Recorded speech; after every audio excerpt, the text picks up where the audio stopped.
습니다. 야고보서 4장 11절로 17절에 있는 말씀으로 겸손하라라고 하는 제목으로 같이 말씀 나누도록 하겠습니다. 요즘 이 정치하는 분들과 관련해 가지고 많이 사용하는 표현 중에 이 내로남불이라고 하는 표현이 있습니다. 이건 이제 줄임말인데요. 내가 하면 로맨스고 남이 하면 불륜이라고 하는 말의 줄임이죠. 자기가 다른 배우자가 있는 이성과 사랑을 하고 있으면 불륜도 사랑이 되지만 그걸 남이 하면 무조건 그건 불륜이다라고 하는 말입니다. 어떤 사안에 대해서 아주 자기중심적으로만 생각하는 것을 보면서 이 내로남불이라고 하는 표현을 사용하지요. 그런데요, 이 내로남불이라고 하는 표현은 최근에 만들어진 표현이지만 실제로 이런 정서는 인간 안에 아주 오래된 정서인 것 같습니다. 그럼 전도서 7장을 보면은요, 이 내로남불과 관련된 말씀이 있습니다. 전도서 7장 21절입니다. 또한 사람들이 하는 모든 말에 너의 마음을 두지 말라. 그리하면 내 종이 너를 저주하는 것을 듣지 아니하리라.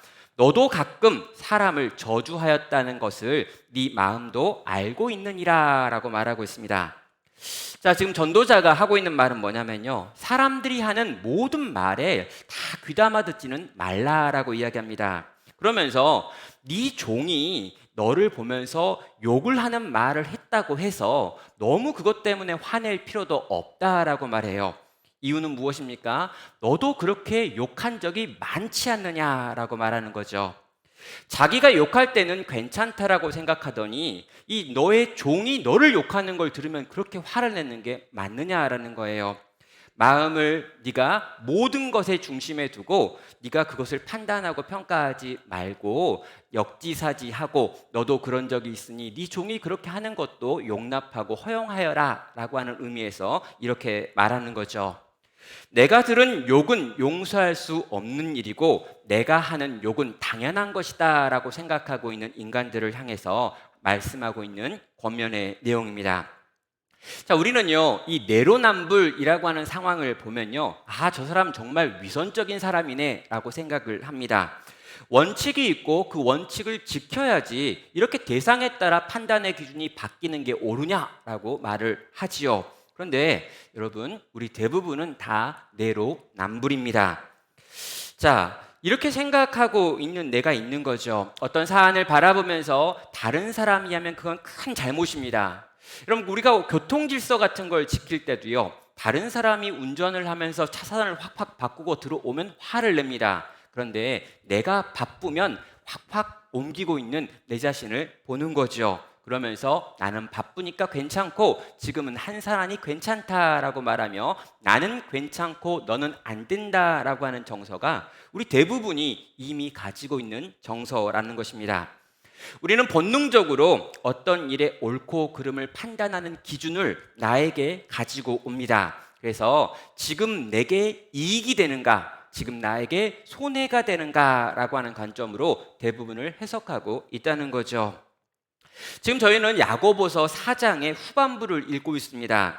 전체 5장밖에 안 되는 짧은 서신에서 이 4장의 후반부다라고 하는 건요, 실제로 이 야고보서가 쓰여진 아주 목적, 가장 중요한 이야기가 지금 나와 있는 거구나라고 생각하시면서 보셔도 됩니다.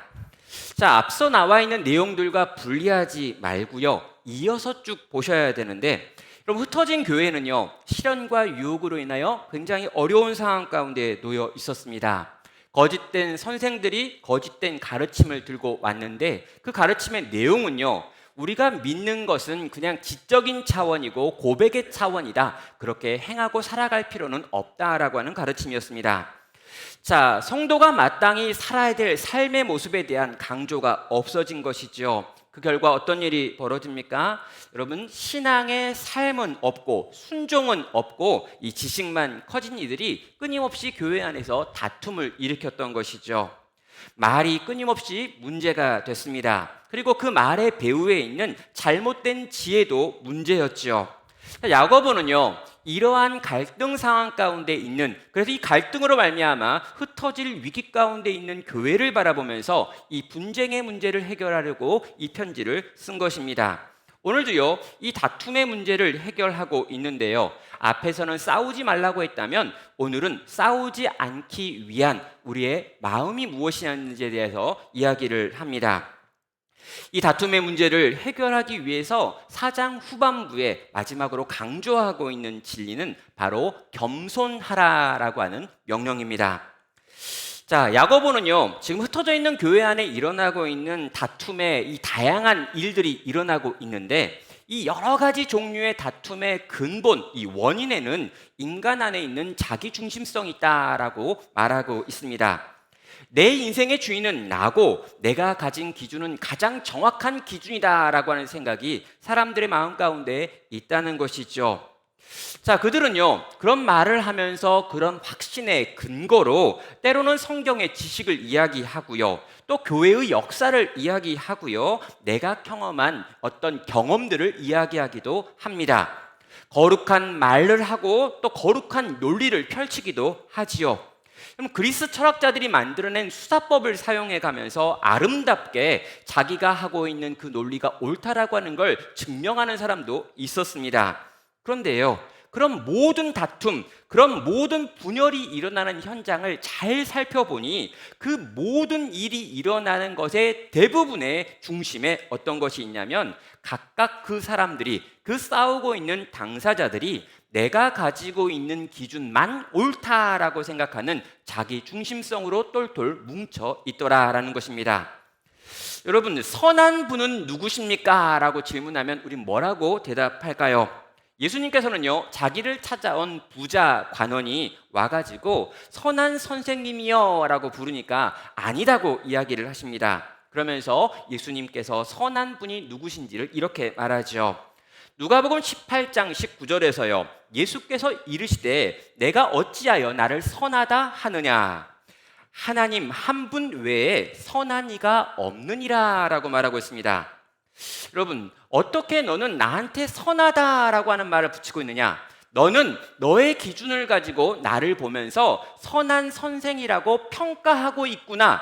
그렇게 평가할 수 있는 근거가 과연 네 안에 있느냐라고 지금 말하는 거죠. 오직 하나님 한 분 외에 선한 이가 없는데 인간인 네가 어떻게 나를 보면서 선한 선생이다라고 하는 평가를 하고 다가올 수 있느냐라고 지금 책망하고 있는 것입니다. 성도 여러분, 우리가 선한 것과 악한 것을 판단하려고 하는 것, 이게 뭐냐면요, 선악을 구별할 수 있게 만드는 선악을 알게 하는 나무의 열매를 먹어서 하나님처럼 되겠다라고 했던 그 인간의 죄에 대한 욕망과 같은 것이라는 것입니다.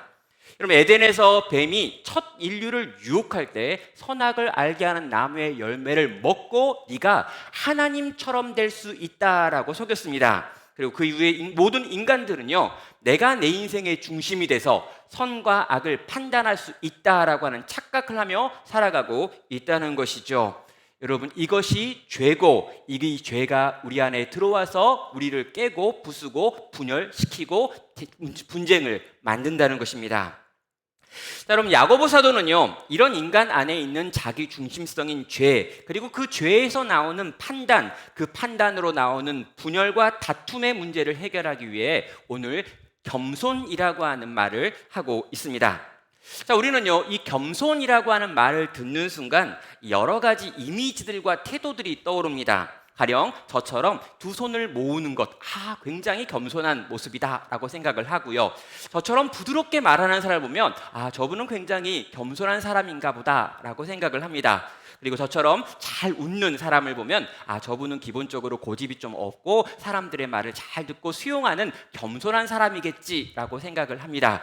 그러나 저랑 가까이 살고 있는 그분, 늘 저와 함께 살고 있는 그분은 제가 얼마나 고집불통인지 아주 잘 알고 있죠. 여러분, 우리는요, 겸손이라고 말하면 어떤 태도를 떠올리고요, 이미지를 떠올립니다. 그러나 성경은 겸손을 그렇게 말하고 있지 않지요. 여러분, 성경은요, 겸손을 태도나 이미지라고 이야기하는 것이 아니라 위치라고 이야기하고 있습니다. 자, 여러분, 이 겸손이 위치라고 하는 건 뭘 의미하는 거냐면 하나님이 창조주이시다, 나는 피조물이다 라고 하는 걸 아는 사람인 거예요. 하나님이 판단하시는 분이고 나는 그 평가를 받는 사람이다 라고 하는 걸 아는 사람입니다.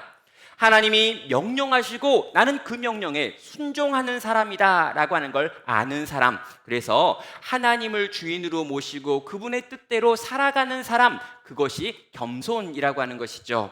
성경은 위치에 대해서 이야기하지 태도를 말하고 있지는 않습니다. 자, 자신의 위치를 알고 그 위치에 합당하게 살아가는 사람을 겸손한 사람이라고 부른다는 것이죠. 그래서요, 태도는 한없이 겸손한데 한없이 교만한 사람도 있을 수 있고요, 반대로 태도는 조금 거친데 한없이 겸손한 중심을 가진 채 살아가고 있는 사람도 있는 것입니다. 내가 어느 자리에 있는지, 성경이 말하는 교만한 자의 길에 서 있지는 않는지 스스로 물으셔야 되는 것이지요. 성도 여러분, 나는 지금 어느 자리에 있습니까? 내가 사람들을 판단하고 있습니까? 아니면 판단을 받고 있습니까?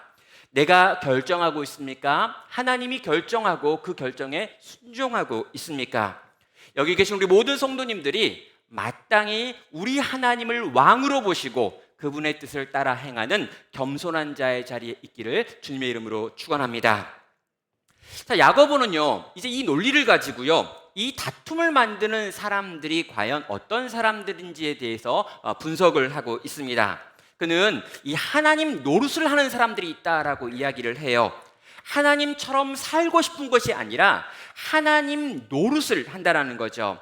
하나님이 있는 그 자리에 앉아가지고 마치 인생의 주인인 양, 모든 것을 창조한 사람인 양, 모든 것의 재판장인 양 살아가는 사람이 있다라고 이야기합니다. 그것을 남에게 하는 사람이 있고 자기 자신에게 하는 사람도 있다라고 말하며 이 두 가지로 나눠가지고 남에게 하나님 노릇을 하는 사람에 대해서 11절과 12절, 그리고 자기 자신에게 그렇게 말하고 그렇게 행동하는 사람에 대해서 13절부터 16절까지 내용을 통해서 다루고 있습니다. 먼저 남에게 하나님 노릇하는 사람의 특징입니다. 11절과 12절은 이렇게 말합니다. 형제들아, 서로 비방하지 말라. 형제를 비방하는 자나 형제를 판단하는 자는 곧 율법을 비방하고 율법을 판단하는 것이라. 내가 만일 율법을 판단하면 율법의 준행자가 아니요 재판관이로다. 입법자와 재판관은 오직 한 분이시니 능히 구원하시기도 하시며 멸하기도 하시느니라. 너는 누구이기에 이웃을 판단하느냐라고 말합니다. 자, 여기 나와 있는 두 가지가 있는데요, 이 두 가지를 하지 말라라고 이야기합니다. 하나는 비방하는 것이고 하나는 판단하는 것이다 라고 말하죠. 그럼 이 비방이라고 하는 건요, 기본적으로 상대방을 깎아내리는 것입니다. 여러분, 이 상대방을 깎아내리는 이 일을 도대체 왜 하느냐라고 하면은요, 상대방을 깎아내리면 내가 자동으로 올라가는 느낌이 들기 때문입니다. 원래는 내가 올라가고 싶은 거예요. 내가 주목받고 싶고요, 내가 인정받고 싶고요, 내가 참 잘한다라고 칭찬을 받고 싶습니다. 그런데 내가 칭찬을 받고 내가 잘한다고 하는 평가를 받고 싶은데 내 앞에 누가 있는 거예요. 그래서 어떻게 합니까? 이 사람을 비방해서 끌어내림으로 나라고 하는 사람이 더 주목받고 인정받고 싶어하는 마음이 이 비방을 만들어내는 마음이라는 거죠. 그럼 원래요, 올라가고 싶으면, 주목받고 싶으면, 칭찬받고 싶으면 내가 열심히 해야 되는 겁니다. 그럼 내가 더 열심을 내야 되는 거예요. 최고일 수는 없지만 하나님 앞에서 최선의 삶을 하루하루 살아가면서 차근차근 우리 주님이 기뻐하시는 삶의 방식을 선택하여 그렇게 쭉 살아가다 보면 내가 다른 사람에게 주목받을 수도 있고요, 박수를 받을 때도 있고 칭찬을 받을 때도 있습니다. 그런데 여러분, 그 일은 대단히 힘들고 어려운 일인 거죠. 막상 사람들에게 인정은 받고 싶은데 그렇게 열심히 살 마음이 없습니다. 열심히 사는 건 너무 힘들어 보입니다. 그래서 선택하는 게 뭐냐면 내 앞에 있는 사람의 허물과 흠을 찾아내서 그를 어떻게든 끌어내려가지고 하향 평준화를 시켜가지고 그 아래서 같이 놀겠다라는 것이죠. 사랑하는 성도 여러분, 이게 비방이라고 하는 것입니다. 다른 사람의 등 뒤에서 다른 사람을 끌어내려서 내 순위를 어떻게든 올리고 싶어하는 마음인 것이죠. 여러분, 세상은요, 이런 논리가 통할 수도 있습니다. 우리가 살고 있는 세상의 대부분이 지금 이 상대평가로 바뀌고 있기 때문인 거죠. 그럼 모두가 다 시험을 봤는데 전부가 다 50점 이하라고 해도 50점 이하인 사람들 속에서 1등을 하면 기분이 좋다라고 이야기합니다. 이게 세상이 지금 돌아가고 있는 어떤 원리들이죠. 그러나 하나님의 나라는 그런 상대평가의 세상이 아닙니다. 하나님의 나라는 절대평가의 세상입니다. 내가 누구를 이기고 누구에게 지는 게 중요하지 않습니다. 하나님이 내게 맡기신 사명과 그분이 내게 원하시는 뜻에 얼마나 순종했는지 오직 하나님 앞에서 평가받기 때문인 것이죠. 사랑하는 성도 여러분, 우리가 열심히 다른 사람을 비방해서 그런 사람들의 점수를 깎아내리면 그 결과는 무엇입니까? 수없이 많은 나의 죄의 목록에서 비방이라고 하는 죄목이 추가될 뿐입니다. 제발 비방하는 말을 버리시고 그들을 세우고 살리고 그들과 함께 주의 교회를 세워가는 성도 되시기를 주의 이름으로 축원합니다. 이런 판단이라는 것도 있습니다. 상대방에 대해서 판단하지 말라라고 명령을 하고 있지요. 이 판단이라고 하는 말은요, 옳고 그름에 대한 판단이기도 하고요, 상대방의 행동에 대하여 점수를 매기는 판단도 있습니다. 그런데 여기 나와 있는 이 판단이라고 번역된 단어는요, 이 본문 11절과 12절의 문맥을 살펴봤을 때 이 심판, 재판이라고 하는 말로 번역하는 것이 더 적절한 표현입니다. 왜냐하면 11절과 12절에 온통 재판과 관련된 법률 용어가 나와 있기 때문이죠.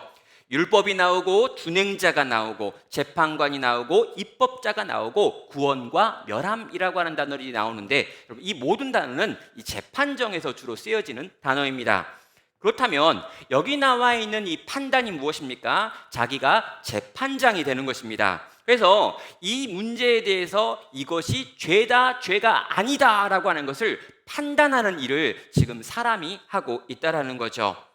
그럼 이게 뭐가 잘못됐느냐라고 우리는 물어볼 수 있습니다. 왜냐하면 우리 대부분은 끊임없이 무언가를 판단하고 있기 때문이죠.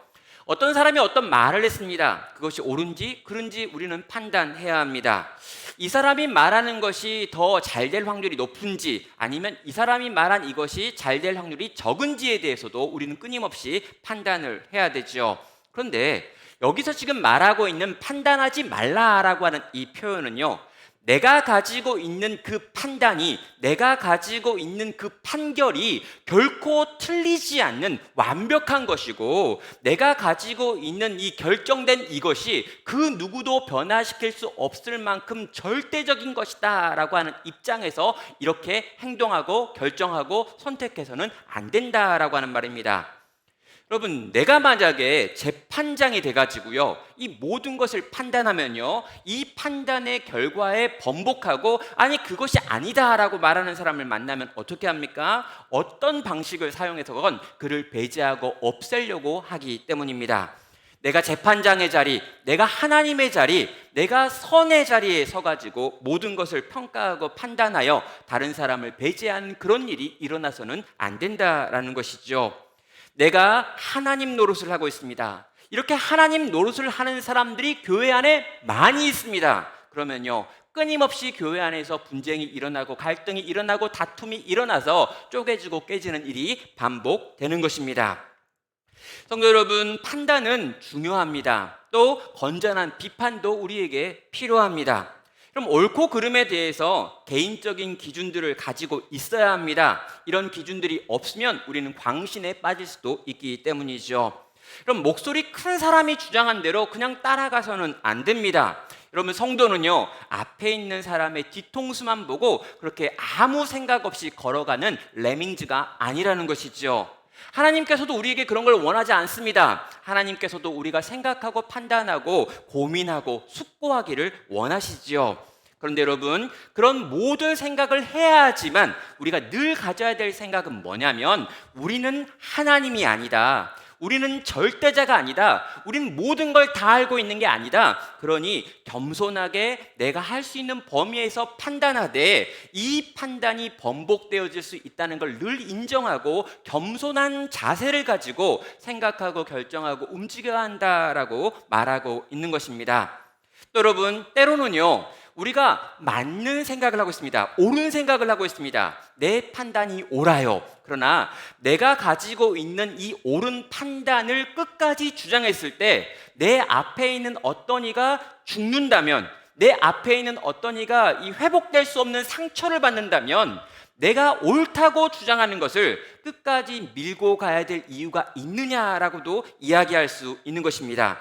여러분, 이것이요, 진리의 문제라면, 이것이 절대로 번복되어서는 안 되는 복음의 문제라면 우린 끝까지 이걸 가야 합니다. 그러나 그 외에 어떤 영역들, 이렇게도 할 수 있고 저렇게도 할 수 있는 영역들에 관련되라면 내가 서로 조금 옳다 할지라도 상대방을 생각하여 뒤로 물러설 수도 있다라고 하는 것이죠. 야고보는요, 엄중하게 형제를 비판하고 엄중하게 형제를 판단하고 있는 이를 향하여 이렇게 경고합니다. 너는 누구이기에 이웃을 판단하느냐라고 말하죠. 그럼 이웃을 판단하고 있는 네가 누군지 도대체 모르겠다라고 이야기하고 있습니다. 여러분, 왜입니까? 그럼 기본적으로 성도가 누구냐라고 하면요, 하나님의 자녀이죠. 여러분, 하나님의 자녀인 성도가 가지고 있는 가장 기본적인 생각이 뭐냐면 하나님이 재판장이시다라고 하는 생각이 있는 거예요. 하나님이 재판장이시고 하나님이 왕이시고 하나님이 주이십니다라고 하는 생각을 가진 사람이 성도입니다. 옳고 그름에 대해서 이야기할 수 있는 유일한 분은 우리 하나님이십니다라고 하는 고백이 있는 거죠. 그리고요, 이 성도가 가지고 있는 특징 중에 하나가 뭐냐면은 나라고 하는 사람은 죄인이고 죽을 수밖에 없는 자였고 완전히 죽었던 자였는데 하나님께서 한량없는 은혜를 베푸셔가지고 예수님이 내 인생 가운데 오셔서 나를 건져내심으로 말미암아 살아난 존재다라고 하는 생각이 있습니다. 내가 죄인이고 죽을 수밖에 없는 자인데 이런 나를 하나님께서 공의가 아니라 거대한 사랑 때문에 찾아오셔서 살려주셨다라고 하는 걸 믿는 사람들이라는 거죠. 여러분, 값없이 용서를 받았습니다. 여러분, 값없는 용서를 받은 사람의 특징이 뭐냐면 값없이 용서를 받았기 때문에 겸손한 것입니다. 그런데 여러분, 어떤 교만한 자가 나타난 거죠. 그리고 그 교만한 자가 지금 하나님 노릇을 하고 있습니다. 하나님의 평가는 이것이지요. 내게는 그런 자식이 없다라는 것입니다. 교만한 너는 내 백성일 수 없다라고 하는 것입니다. 네가 지금 하나님 노릇을 하고 있다면 하나님 노릇을 하는 교만한 자를 나는 낳은 적이 없다라고 지금 말씀하며 그들을 향해 그 교만한 자리에서 내려와서 다시 너희가 있어야 될 겸손의 자리에 설 것을 요구하고 있는 것입니다. 성도 여러분, 성도는요 절대로 재판장의 자리에 서면 안 됩니다. 성도는 내 앞에 있는 다른 이들을 끌어내리는 비방자가 되어서도 안 되지요. 성도는 결코 하나님의 자리에 앉을 수 없습니다. 오늘 내가 내 삶의 자리가 어디에 있는지 진지하게 물으시기를 바랍니다. 너무나 많은 사안에 너무나 많은 사람들을 보면서 끊임없이 판단하고 평가하고 비방하며 점수 매기는 자리에 내가 앉아 있다면 여러분, 나는 어쩌면 하나님 노릇을 하고 있는 것이기 때문입니다. 성도 여러분, 내가 내 인생의 주인이 되고 모든 것을 판단하는 판단자가 되어 앉아 있다면 회개하시기 바랍니다. 하나님의 판단을 기다리며 하나님의 왕되심을 인정하며 그분 아래 내려가는 겸손을 회복하시는 우리 모든 성도 되시기를 주의 이름으로 축원합니다. 그럼 두 번째로요, 이 하나님 노릇을 자기 자신에게 하는 경우도 있습니다. 그러면 13절부터 16절에서 보여주고 있는데 이 야고보는요, 이 공동체 안에서 다른 사람들을 보면서 판단하고 있는 이 하나님 노릇하고 있는 사람에 대해 이야기한 다음에 그런 사람들은 자기 자신에게도 하나님 노릇을 하고 있는데 그것이 만들어내는 결과가 얼마나 파괴적인지도 설명합니다. 예를 하나 들고 있는데요, 4장 13절입니다. 들으라, 너희 중에 말하기를 오늘이나 내일이나 우리가 어떤 도시에 가서 거기서 1년을 머물며 장사하여 이익을 보리라 하는 자들아 라고 말하고 있습니다. 자, 지금 하나님 노릇을 하는 자가 있습니다. 그런데 그런 자들이 가지고 있는 한 특징을 여기 나와 있는 장사하려고 하는 한 사람으로 지금 설명을 하는 거지요. 자, 그 사람은 지금 이렇게 말합니다. 오늘이나 내일이나 우리가 어떤 도시에 가서 거기서 1년을 머물며 장사하여 이익을 보겠다라고 말하는 사람이 있다라는 거예요. 여러분, 이 말을 들으면서 뭔가 이상하다라고 생각하기가 대단히 어렵습니다. 왜냐하면 우리 대부분 다 이렇게 행동하고 있거든요. 오늘이나 내일이나 좋은 날짜를 좀 정해보는 거예요. 그런 다음에 어떤 도시로 놀러 갈까? 이런 생각 우리가 그냥 하고 있습니다. 그런 다음에 얼마나 머물까 고민을 하는 거죠. 그리고 거기 머물면서 뭘 할까? 장사를 할까? 딴 걸 할까? 이런 고민을 합니다. 결론은 뭡니까? 거기 가서 그 모든 일을 해서 이익을 봐야지 라고 생각을 하는 거죠. 여러분, 이 말에는요 전혀 문제가 없습니다. 이건 우리 다 그렇게 하고 있어요. 우리가 휴가를 어떻게 갈까? 우리가 어떤 직장을 어떻게 선택할까? 진로를 어떻게 결정할까? 누구를 만날까? 라고 할 때 대부분 다 이렇게 우리는 우리 스스로 생각하고 판단하고 평가하여 움직이고 있습니다. 문제는 뭐냐면요, 이렇게 말하고 있는 그 사람이 바로 성도라는 것입니다. 그러면 성도라고 하는 사람은요, 이 그리스도인이라고 하는 사람은요, 예수 그리스도를 나의 인생의 주인으로 모신 사람은요, 절대로 이렇게 말하고 이렇게 생각하고 이렇게 판단하여 움직일 수 없다라는 거예요. 왜 그렇습니까? 그의 인생의 주인이 따로 있기 때문입니다. 그러면 오늘이나 내일이나 여기 보면요, 자기가 정하는 겁니다. 어떤 도시에 머물까? 네, 내가 판단하고 있는 겁니다. 얼마나 머물지 자기가 계획하고 있는 겁니다. 거기서 뭘 해서 어떻게 이익을 볼까라고 하는 것도 내 생각과 내 계획이라는 거죠. 여러분, 그 사람이 하고 있는 이 말 속에 어디에도요 하나님이 없습니다. 내가 계획하고 생각하고 결단하고 판단하여 움직이는 삶을 살고 있는 것이죠. 모든 걸 다 그렇게 결정하고 있습니다. 모든 걸 다 그렇게 결정을 했어요. 그런 다음에 그 도시에 가가지고 거기서 장사를 열심히 합니다. 그래서요, 누군가 찾아가가지고요, 아, 당신은 어떻게 이 도시에 와서 어떻게 이런 일을 생각해가지고 이런 일들을 하고 있습니까? 라고 물어봤어요. 그랬더니 그 사람은 15절에서 이렇게 대답을 합니다. 너희가 도리어 말하기를 주의 뜻이면 우리가 살기도 하고 이것이나 저것이나 하리라 할 것이늘 이라고 이야기합니다. 무슨 말하고 있는 겁니까? 자기가 다 그렇게 결정했어요. 자기가 생각하고 자기가 계획하고 자기가 판단해서 자기가 거기 가서 장사하면서 거기서 이익을 보려고 했습니다. 모든 건 다 자기가 결정했어요. 근데 누가 물어보면요, 하나님께서 나에게 그런 마음과 생각을 주셔가지고 하나님이 원하셨기 때문에 여기에 와가지고 하나님이 바라시는 이 일을 하고 있네요 라고 대답한다는 거죠. 여러분, 모든 건 다 자기가 결정했습니다. 그런데 입으로는 주님의 뜻이기 때문에, 주님이 내게 원하셨기 때문에 라고 말하며 거룩한 말들을 사용하는 것이죠. 성도 여러분, 장사꾼은 이렇게 판단하고 있습니다. 내가 언제 갈지, 어느 도시에 머물지, 언제까지 머물지, 이 모든 판단의 근거가 뭐냐면 13절 마지막에 나와 있는 이 표현이죠. 이익을 보겠다라고 하는 것입니다. 여러분, 이익을 보는 것, 이게 그 사람이 그렇게 평가하고 판단한 유일한 이유입니다. 그런데 사람들이 질문했을 때는 주님의 뜻이라고 거짓말하고 있죠. 그는 사람들을 속이고 있습니다. 그런데요, 과연 사람들을 속이고 있는 것인가에 대해서 우리는 질문할 필요가 있지요. 무엇입니까? 그는 지금 자기 스스로도 속고 있는 것입니다. 여러분, 다른 사람들을 속이려고 이런 얘기하는 게 아니에요. 그는 지금 자기 스스로도 속고 있는 거예요.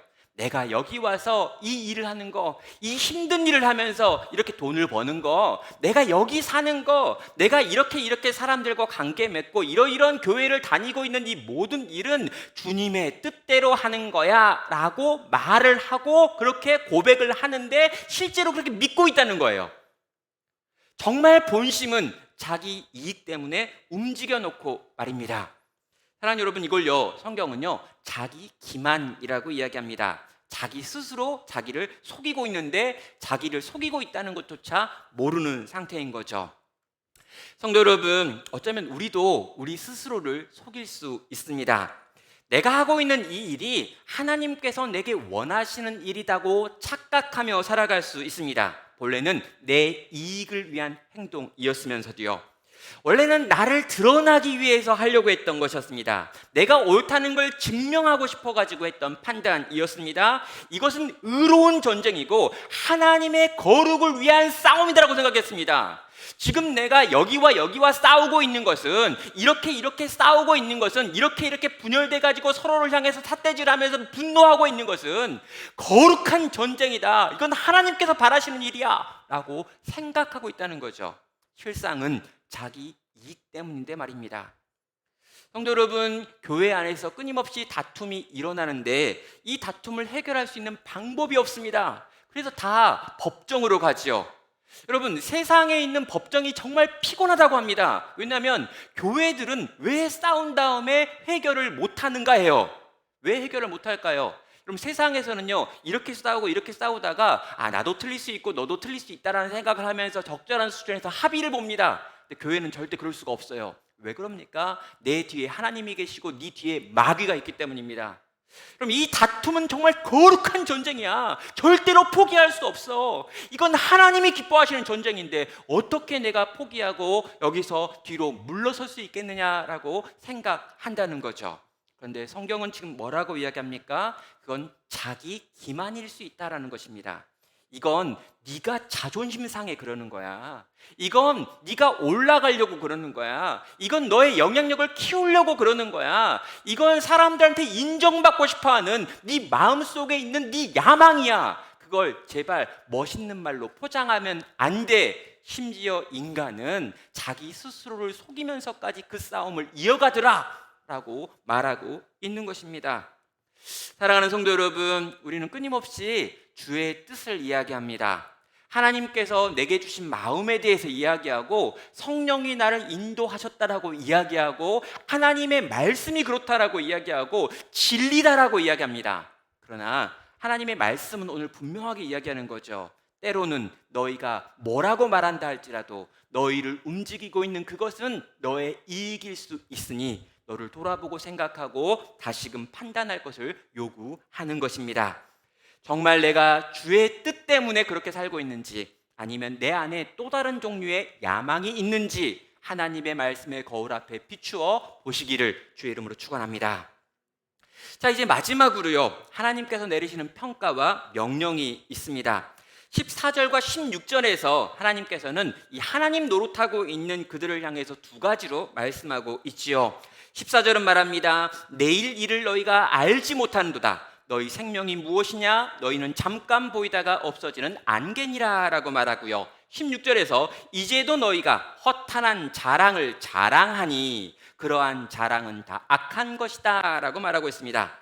그럼 여기 있는 말을 좀 풀어가지고 말하면 이렇습니다. 너희는 너희에게 무엇이 이익이 되는지 판단할 지혜가 있다고 생각하고 모든 걸 통제할 수 있다고 생각하고 있구나.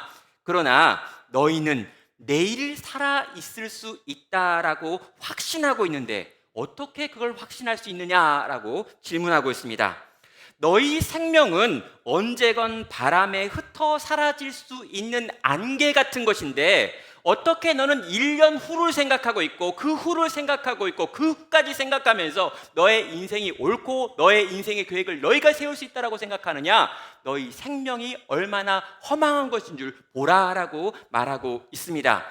또 말하는 거죠. 너희가 지금 열심히 쌓고 있는 그 자랑, 여러분 너희가 열심히 만들어내고 있는 그 인생의 자랑거리, 그것도 내가 불어버리면 사라질 허탄한 것 아니냐라고 말하고 있는 것입니다. 여러분 1995년 1월 17일에 일본 고베에서 진도 7.2의 지진이 일어났습니다. 여러분 엄청난 지진이었고요. 그 당시에 죽은 사람만 6,370명에 이르렀습니다. 10만 채 이상의 건물이 파손되었고요. 일본의 자존심이었던 한신 고가 도로가 붕괴되는 일도 일어났습니다. 그리고 그 당시에 이 피해액이 그 당시 돈으로 1,400조 원이었다라고 이야기를 하죠. 그럼 이 사건이 터진 다음에요, 여러 방송사에서 그 이재민들, 그 사건을 경험하고 거기에 망연자실하고 있는 분들과 인터뷰를 하는 영상이 있었는데요. 그 중에 한 노인의 인터뷰가 있었습니다. 근데 이 노인이요, 이런 이야기를 하는 거죠. 여러분 노인은요, 어린 시절에 꿈을 꿨습니다. 어떤 꿈이냐면 내 평생에 제대로 된 빌딩 하나를 세우리라 라고 하는 꿈이었죠. 그래가지고 그는 평생 돈을 모았습니다. 먹지도 않고 자지도 않고 집도 제대로 안 살고 옷도 제대로 안 입고 계속해서 돈을 모았어요. 그래서 60년 동안 돈을 모아가지고요 12층짜리 건물을 준공했습니다. 그리고요 이 건물을 준공한 날 너무 기뻐가지고 그의 지인들을 불러서 큰 파티를 열어가지고 그 파티를 즐겼어요. 그런데 여러분, 이 지진은 그 파티 다음 날 새벽에 일어났습니다. 그 지진이 그 지역 전체를 덮으면서 그 건물은 완전히 붕괴가 되었는데요. 그 노인이 마지막 하는 말이 이것입니다. 아직 보험에 들지 않았는데 이걸 어떻게 보상받을 수 있느냐라고 하는 거죠. 결국 여러분, 그는 보험에도 들지 않았기 때문에 그의 인생 전체 60년 동안 아무것도 쓰지 않고 벌어서 만들었던 그 12층짜리 건물에 무더기밖에 남지 않는 인생이 되어버린 것입니다. 사랑하는 성도 여러분, 우리가 열심히 노력하고 열심히 수고해서 정말 자랑할 만한 무언가를 만들었다 칩시다. 그러나 하나님께서 불어보시는 그 순간에 그것은 허탄한 자랑이 되는데 그 자랑을 붙들고 너희가 살아갈 이유가 있느냐라고 지금 질문하고 있는 것이죠. 사랑하는 성도 여러분, 하나님 노릇을 하는 사람, 하나님의 자리에 가가지고 내가 모든 걸 다 통제하고 내가 모든 걸 판단하고 모든 걸 계획하고 내가 하는 건 옳고 네가 하는 건 틀리다라고 말하는 사람이 결코 이 땅에서 만족하고 기뻐하고 자랑할 수 없다라고 하는 것을 이 두 가지 생명의 유한성이라고 하는 것과 자랑의 허탄함이라고 하는 것으로 하나님께서 선언하고 있는 것입니다. 자, 여러분, 이제 야고보는요 이 모든 이야기를 한 다음에 결론에 이르렀습니다. 교회 안에 있는 모든 종류의 다툼에 대한 결론이지요. 17절은 말합니다. 그러므로 사람이 선을 행할 줄 알고도 행하지 아니하면 죄니라 라고 하는 선언입니다. 자, 여기 나와 있는 선은요 모든 종류의 선한 것들을 의미하는 것이 당연히 아니지요. 여러분, 야고보서 3장과 4장을 통해서 끊임없이 이야기했던 바로 그 내용입니다. 겸손이라고 하는 거죠. 교회 안에서 갈등을 만들어내는 교만, 그리고 그 교만 안에 들어있는 나 중심성 하나님 노릇이라고 하는 걸 이야기하면서 이것에 대한 대안으로 제시하는 것이 이 인간이 반땅이 있어야 되는 겸손의 자리다라고 이야기했습니다. 선한 것은 곧 겸손이었습니다. 너희는 제발 교만하여져서 하나님 노릇을 그만하고 그 자리에 내려와서 하나님께서 나의 주인이신 줄 알고 그분의 뜻대로 생각하고 판단하는 것, 이걸 겸손이라고 가르쳤습니다. 자, 사람이 겸손을 행할 줄 알고도 행하지 아니하면 죄니라라고 선언하는 거죠. 자, 마지막 선언의 내용이 무엇입니까? 내가 이렇게까지 겸손을 너희에게 이야기했으니 너희는 겸손이 중요하다는 걸 이제 알았다. 그런데 겸손이 그렇게 중요한 줄 알고도 오늘 너희가 그 겸손을 행하는 삶을 살지 않는다면 그건 역시 죄다라고 선언하는 것입니다. 사랑하는 성도 여러분, 겸손이 중요하다는 이야기를 했습니다. 교만이 악하다는 이야기를 했습니다. 하나님 노릇을 하면 하나님이 가만두지 않는다라는 말을 들었습니다. 여러분, 이걸 다 들은 다음에 여러분 어떻습니까? 야, 그런 거구나. 아, 야고보서 4장이 이런 뜻이었구나. 1장부터 4장까지가 이렇게 연결이 되는 거구나. 성경은 참 재밌고 즐거운 참 놀라운 책이다. 이렇게 연결되다니. 이 정도 깨닫고요. 아, 그렇구나. 앞으로 겸손은 그렇구나. 겸손은 태도나 이미지가 아니라 위치보다, 이런 것도 깨닫고 이런 것 적어놓고 되게 좋아하잖아요. 그러지 좀 말라라는 것입니다. 겸손을 행할 줄 알고도 행하지 않으면 죄다라는 거예요. 이 말을 들었으면, 이렇게까지 겸손에 대한 설명을 들었으면 너희는 정말 그 겸손을 행하기 위하여 지금 제발 좀 그 선한 일을 행하라라고 명령한다는 거죠. 이 지식의 근거에서 마음을 낮추고 겸손한 생각과 마음을 품고 낮은 자리로 직접 내려가라는 것입니다. 뭘 이야기합니까? 비방했던 이에게 찾아가라는 거예요. 네가 뒤에서 끌어내리려고 했던 그 사람 만나가지고 그 사람한테 죄송하고 미안하다고 말하고 화해와 용서를 구하라는 것입니다. 판단했던 이에게 찾아가가지고 내가 당신을 판단해서 죄송합니다라고 말하라는 거죠. 아니, 말로만 하지 말고요, 돈을 들여서 선물을 사가지고 가가지고 미안한 마음을 표현하라는 것입니다. 지금 다투고 있는 그 대상을 향해 찾아가서 내가 너와 싸웠던 이유는 하나님 때문이 아니라 내 안에 있는 욕심 때문이었으니 미안하다, 죄송하다, 이 관계를 회복해야 한다, 우리는 깨지면 안 된다, 그리스도의 몸이 깨지면 안 되고 하나님이 무너지면 안 된다. 이 일을 위하여 너희가 지금 움직이지 않는다면, 너희가 이걸 깨닫고 즐거워하고 끝난다면 그것은 더 큰 죄다라고 하는 선언으로 이야기가 마무리되는 것입니다. 사랑하는 성도 여러분, 겸손이 중요하다는 걸 우린 배웠습니다. 몇 주 동안 계속해서 이 다툼의 문제를 해결하는 길이 무엇인지에 대해서 우리는 설명을 들었고요, 배워서 이제는 압니다. 그렇다면 여러분, 이제 그 지식을 가지고요, 그 지식이 우리에게 요구하는 삶의 방식의 자리로 내려가서 실제로 그렇게 움직임으로 우리 주님이 기뻐하시는 겸손의 삶, 다툼을 깨고 이 모든 분열을 이기고 흩어지려고 하는 이것들을 붙들어 다시 세우는, 주님의 공동체를 세우는 성도 되시기를 주의 이름으로 축원합니다. 그러므로 사람이 선을 행할 줄 알고도 행하지 아니하면 죄니라. 이 시간 우리 들은 말씀을 가지고 함께 같이 기도로 나아가겠습니다.